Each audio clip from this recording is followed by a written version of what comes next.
Hello, everybody. Today, I'd like to talk to you about one of the founding classics of science fiction, Rossum's Universal Robots by Karel Capek, published in 1921.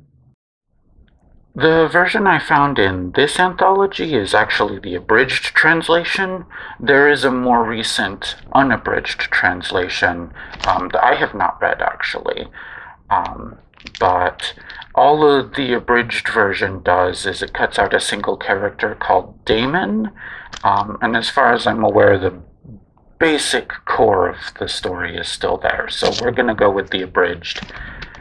If you know where I can find the unabridged version, leave me a comment because I'd love to read it and see what the differences are, but this is what I've got for today. And it's, I think, the easiest to find. It's in a bunch of different anthologies and such.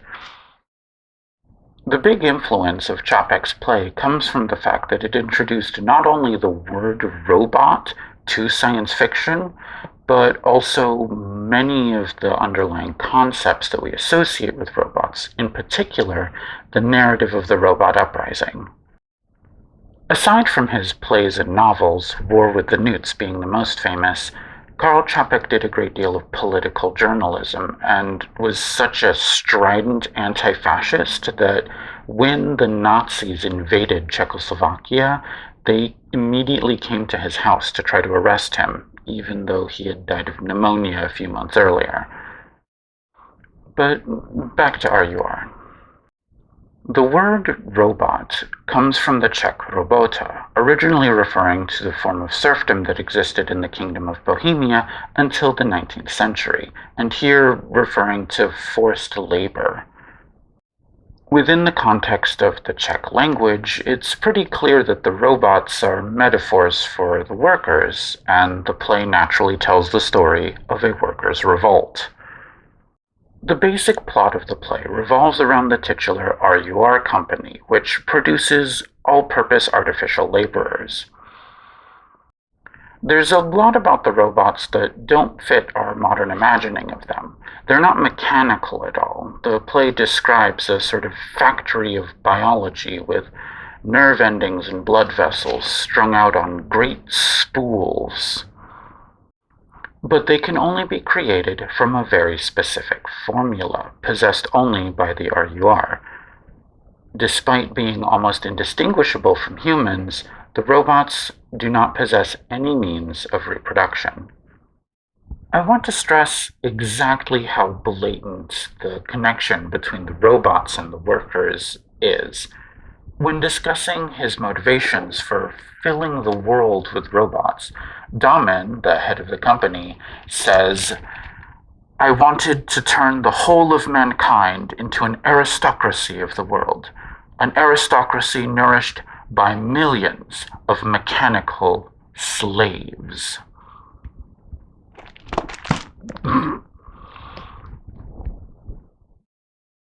And earlier in the play, their attitudes towards these workers, who make the Rossum company a lot of money, is made painfully obvious when Helena, who is sympathetic towards the robots, is introduced to them. Nothing is harder to like than a robot. So the world fills with robots, but eventually some of them are a little different, and they organize the other robots into a general revolt in which they eventually kill all humans. What's different about them? Well, one of the scientists admits to making a little change in the formula. "I changed the character of the robots. I changed the way of making them. Just a few details about their bodies, chiefly their irritability.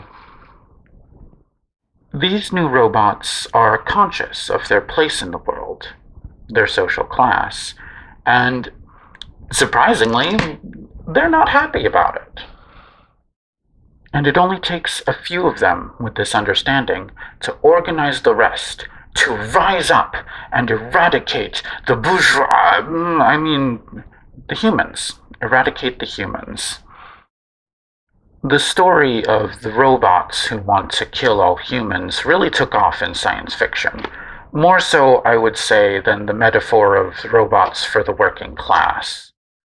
And a lot of sci-fi has tried to deal with the question of what to do about all of this technology that's trying to kill us. Isaac Asimov rather famously hated R.U.R, and it can be argued that his three laws of robotics are his solution to the kind of robot uprising that we see in the play.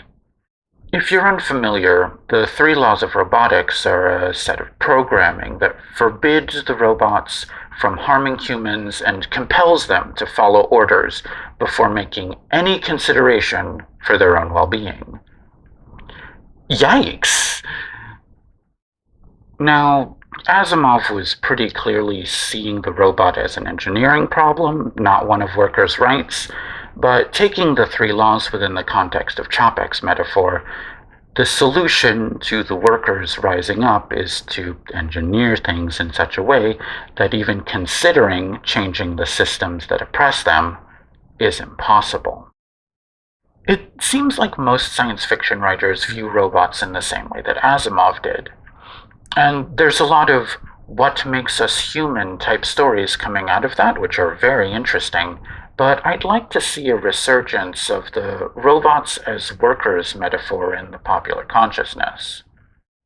I think the closest I've seen is in Measure of a Man, which directly compares the push to see data as not a real person with the societal desire for disposable people.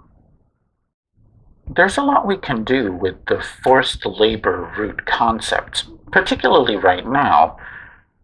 The current social narrative around robots is that automation is taking our jobs. Is there any marginalized group that are often exploited workers with a narrative about how they're taking our jobs? Is there? Well, is there? What could I possibly be talking about?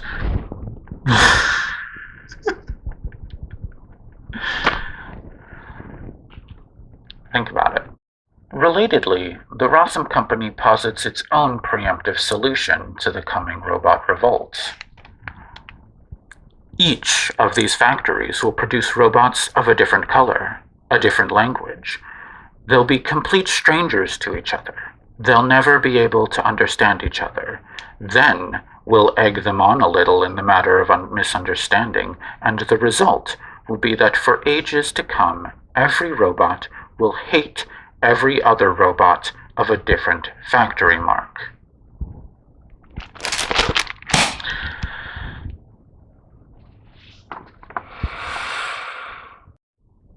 Instead of universal robots, national robots, unable to communicate or understand each other and programmed to hate each other.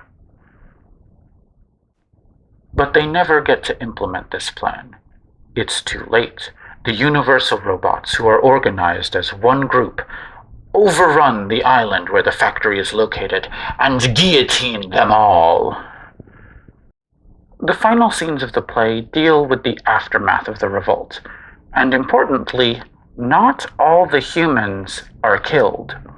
One engineer from the Rossum company has been spared. Alquist is shown as being critical of the capitalist goals of the Rossum Corporation. That's not what your R.U.R. shareholders dream of either.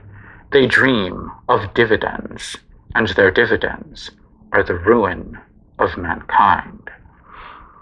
And when he is spared, the robots say he works with his hands like a robot.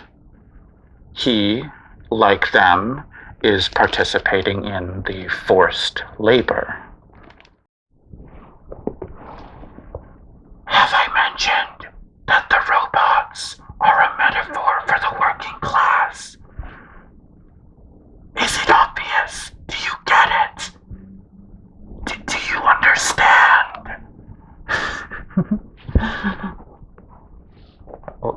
No subtlety, none whatsoever.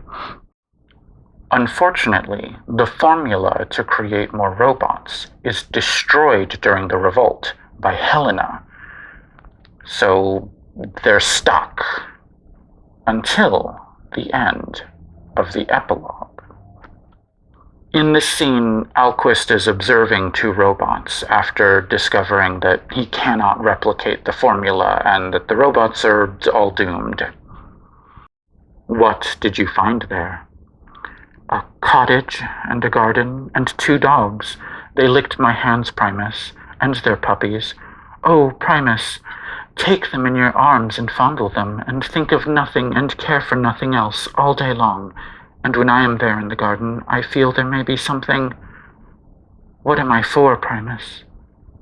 I do not know, but you are beautiful. What, Primus? You are beautiful, Helena, and I am stronger than all the robots. Am I beautiful? Of what use is it to be beautiful? Look, your head is different than mine. So are your shoulders, and your lips. Oh, your hair is mussed. I will smooth it. No one else feels my touch as you do. Do you not sometimes feel your heart beating suddenly and think how something must happen? These robots gonna bang. With their newfound freedom, the robots are developing even more human characteristics, the implication being that they can reproduce biologically now, demonstrating that the means of production were in their hearts all along. Also, there were puppies. It was very important that I read the part about the puppies. Thank you all for watching. If you enjoyed this video, do a thing that lets the robots that run the algorithm know to show me to more people. Subscribe to see me ramble about other books that I'm reading, and if you ring the bell, I will become so ravenous that I consume the rich.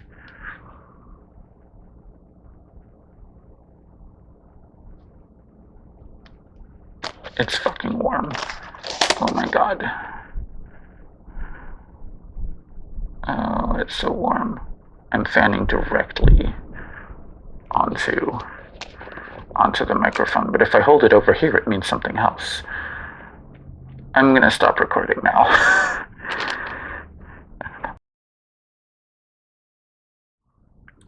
The version I found in this anthology, ooh, shiny, overrun the island where the factory is located and guillotine them all. I'm gonna do another take, that was fun.